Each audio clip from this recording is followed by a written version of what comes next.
Is Bitcoin important to your financial freedom? Welcome to the Freedom Chasing YouTube channel, where we will help people just like you think, learn, and live freely.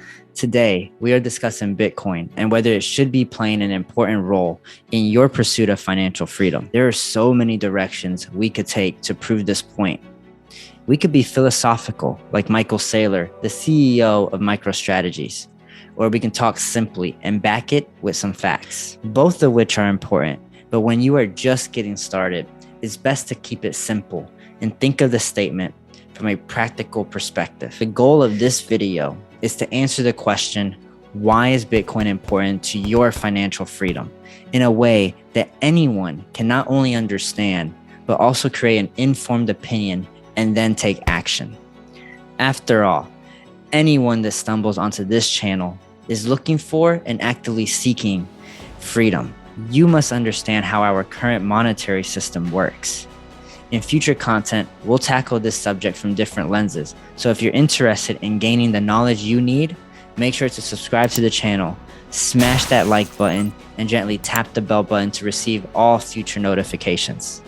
Our current monetary system, or money, is driven by trust and confidence. Our money, USD, or any other government-issued currency is called fiat currency, which means it's backed by the authority of the government that issued it. That in itself isn't a bad thing. After all, the government has a lot of power. So why wouldn't we want the value of our money backed by it? It has a military and it establishes laws and regulations that a majority of people abide by. For all the flaws of the government, it is still made up of people who are elected by the people in one way or another. An argument can be made if it's fair or not, but for the most part, your average person would say, this system has built the standard of living we have all become accustomed to, and it does offer a significantly better quality of life than in the past. Imagine farming versus walking down to your local grocery store. Imagine a life with no energy on demand to wash your clothes, or the ability to be comfortable in an air-conditioned room on a hot summer day, or to be nice, warm, and cozy on those cold winter nights. We live in a world where all we have to do is simply log in and pay with our phone our utility bill. If your fiat money is accepted for payment, then it works. And every day that it works, you trust that it will work the next time and the time after that. With that said, we can agree that money backed by the government does instill confidence and trust that you, even today, can walk down to the store and buy and pay for the items you need. So to recap, the current money in your pocket or in your bank account works good enough to buy items you need and want.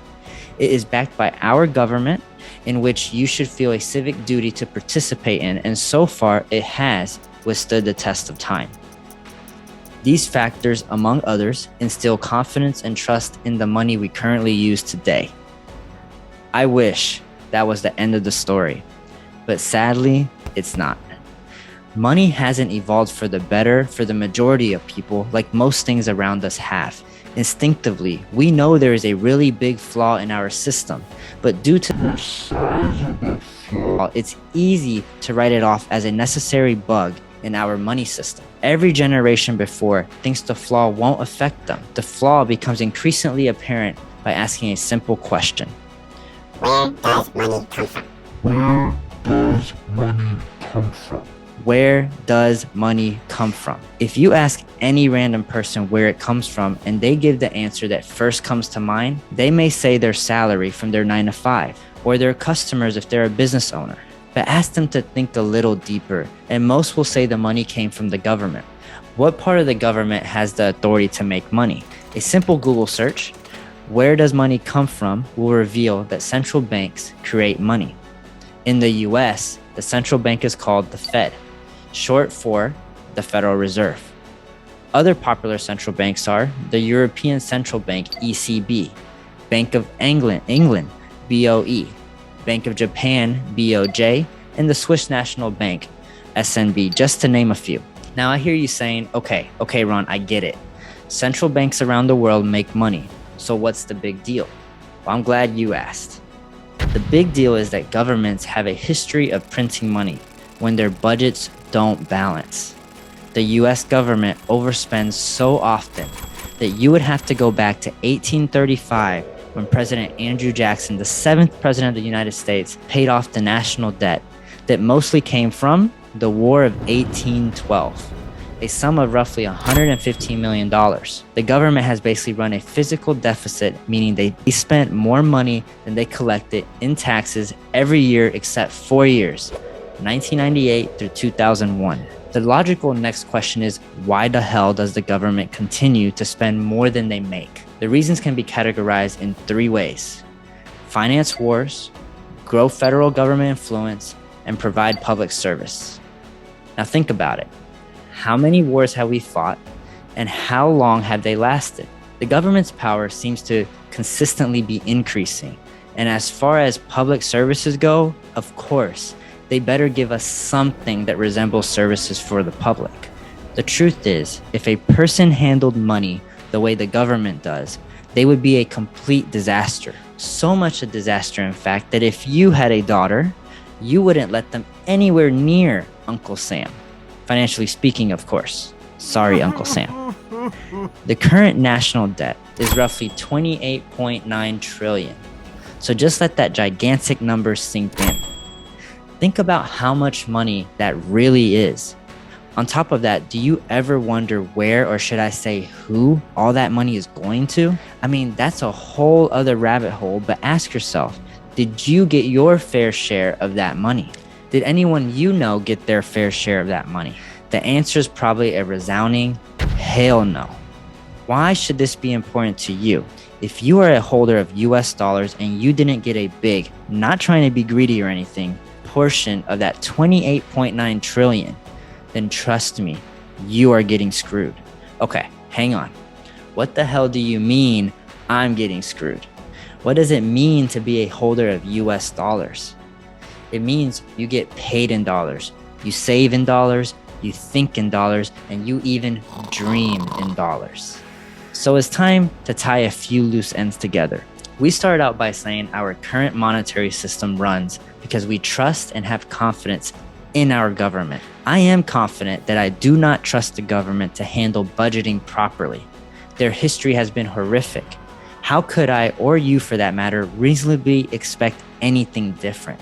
If we combine a history of improperly handling a budget with the ability to make or print money, then you effectively devalue everyone who uses that money, who did not directly receive an adequately sized portion of the money that was printed. For illustration purposes, imagine that 10 people, including yourself, all have $100 in their possession. So the total money supply of this imaginary economy is a grand total of $1,000.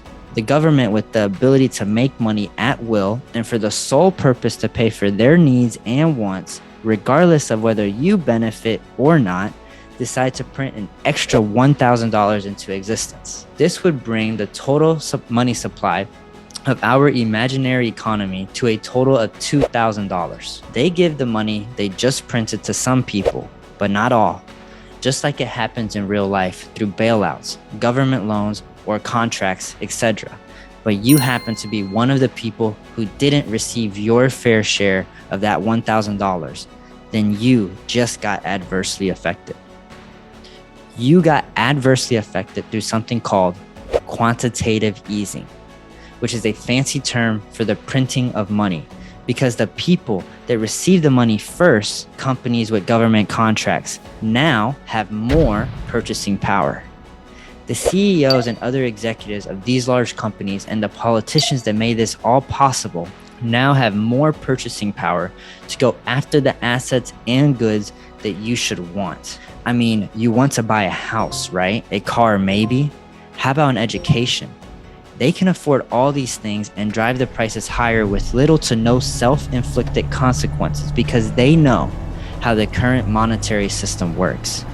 They know if you are going to win in this system, you need to be as close to the money printer as possible. You see, when there is an infinite supply of money and someone or something possesses the power to create money, your purchasing power gets reduced when more money enters the system, unless you, know how the system works. This could never happen with a small group of people because people would fight like hell to get their fair share. But in a society the size of ours and in the type of system we all operate in, we don't really know who is getting the benefit of all the money that is being printed. Most of us just go about our day trying to make money. How ironic is that? You see, for those who are close to the money printer, the rules are different. The people, meaning we as a society, should want a more transparent system that prevents bad actors from getting away with millions and even billions of dollars. Oh wait, you didn't hear about how the Pentagon can't, meaning cannot, account for $1 trillion? I was raised in a military household, and the Pentagon failing financial audit after audit does not display discipline. The money was spent improperly, not for the benefit of the many, but for the few. You see, 1 + 1 should equal 2, not just for you, but for everyone.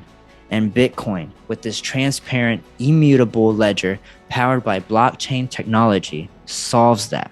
This is partially why Bitcoin, being an alternative, non-sovereign store of value, is so important to your financial freedom. I hope you enjoy this content, and if you did, please consider subscribing and hitting the bell notification button to stay on top of new videos that will come out. Liking the video also tells YouTube that you think other people should see this video. Your support is greatly appreciated, and you made it to the end. Thank you, and to your freedom chasing success. Cheers.